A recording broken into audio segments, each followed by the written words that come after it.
বন্ধুসকল নমস্কাৰ। আজি ভিডিঅ' বনাবলৈ নহয়, আচলতে এটা বিশেষ কামৰ কাৰণে আলিপুৰলৈ গৈ আছোঁ। তো ৰাতিপুৱা এবাৰ আজি 12:20লৈ আহিছোঁ, তথাপিও আকৌ এটা বিশেষ কামৰ কাৰণে আলিপুৰ আহিবলগীয়া হ'ল। তো ৰাস্তাত বিভিন্ন ধৰণৰ ভাল ভাল চিনাৰী আছে। তো মনলৈ এটা ভাৱ উদয় হ'ল যে এই চিনাৰীকেইটা ভিডিঅ'ত আবদ্ধ কৰা যাওক আহক।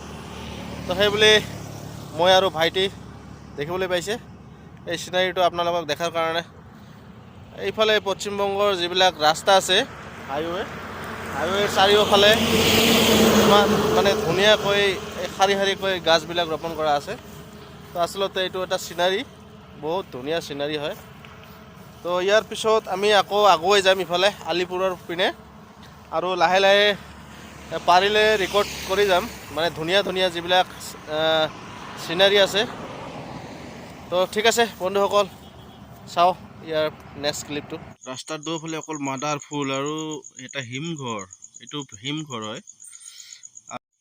বন্ধুসকল এইটো কি ফুল কমেণ্ট কৰি জনাব। আমাৰ ফালে আমি মাদাৰ ফুল বুলি কওঁ।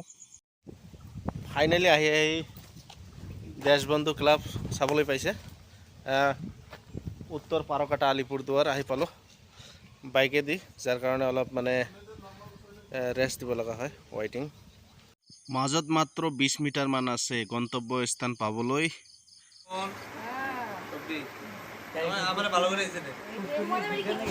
গন্তব্য স্থান ত্যাগ কৰি উভতি অহাৰ সময়ত আকৌ 12:20 পোৱাৰ আগতে এই যিটো মাদাৰ ফুলৰ গছ আছে, এই গছবিলাকে আচলতে এই সৰু সৰু যিটো বজাৰ আছে, এই বজাৰৰ সৌন্দৰ্যটো একদম পূৰা বঢ়াই তুলিছে।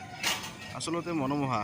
গাড়ী থিয় কৰাই হ'লে ফটোটো ল'লোঁ আৰু। তো আমি আলিপুৰৰ পৰা উভতি অহাৰ সময়ত গোসাইগাঁৱৰ ওচৰতে, ঠাইখনৰ নাম কি আছিলে আচলতে? মাটায়াজুৰি আৰাধ্যা নাৰ্চাৰী। তো এতিয়া নাৰ্চাৰীত সোমাম, দুই এটা ফুলৰ গছ আৰু গছপুলি ল'বলৈ চেষ্টা কৰিম।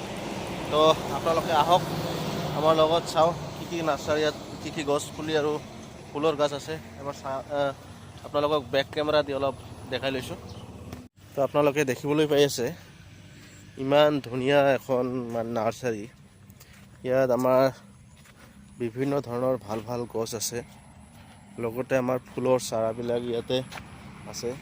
কিছুমান আমৰ পুলি আছে, আপোনালোকে দেখিবলৈ পাইছে। আৰু আমৰ এই পুলিবিলাকতে ইতিমধ্যে মানে আম লাগিছে। তো আপোনালোকে দেখিবলৈ পাই আছে ইমান ধুনীয়া এখন নাৰ্চাৰী।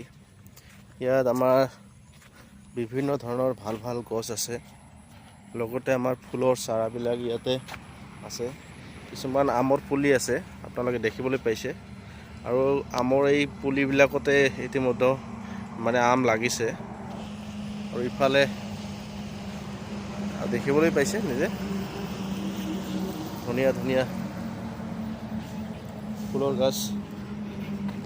আৰু